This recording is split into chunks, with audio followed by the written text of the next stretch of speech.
80 word प्रति minute Hindi. दीपक प्रकाशन। Dictation start.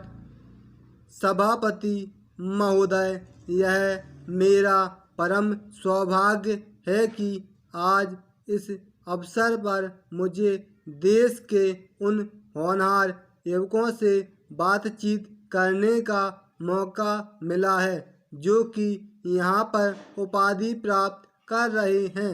दक्षिण भारत में जहाँ की अपनी अलग अलग भाषाएं हैं, गांधी के प्रयास और स्नेह से हिंदी के प्रचार का काम शुरू हुआ।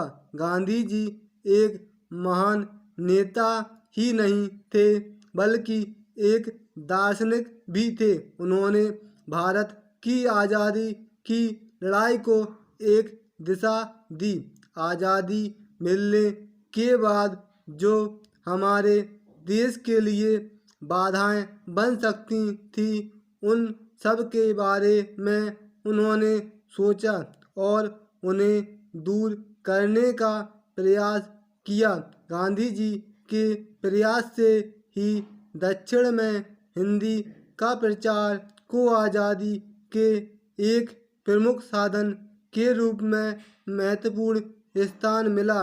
भारत की आज़ादी की लड़ाई में ऐसे अनेक साधनों का प्रयोग हुआ जो देश की एकता के लिए महत्वपूर्ण थे।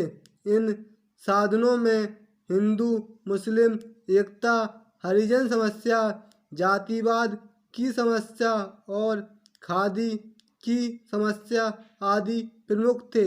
इन सब साधनों के साथ हमें हिंदी को भी माना। यह इसलिए आवश्यक था कि अपनी भाषा के बिना कोई भी राष्ट्र उन्नति नहीं कर सकता। पैराग्राफ। राष्ट्रभाषा हिंदी के बारे में लोगों में अनेक शंकाएं थीं कि दक्षिण भारत में हिंदी का विरोध होता है, परंतु मैं आपको यह बताना चाहता हूँ कि आज़ादी के पहले और आज़ादी की प्राप्ति के बाद भी दक्षिण में कभी भी यह भावना पैदा नहीं हुई कि वे हिंदी का विरोध करें।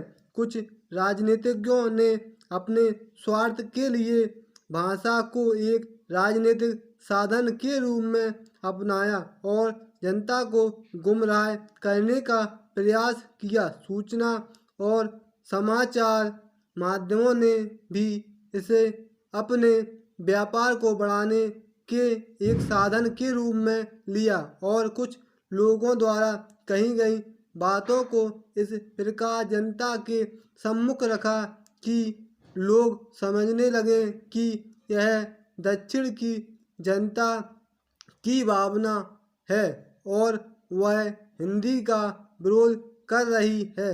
यह ठीक है कि उस समय यदि तुरंत सारा काम हिंदी में करना आरंभ कर दिया जाता तो दक्षिण ही नहीं, देश के अन्य भाषाभाषी लोगों को भी असुविधा होती।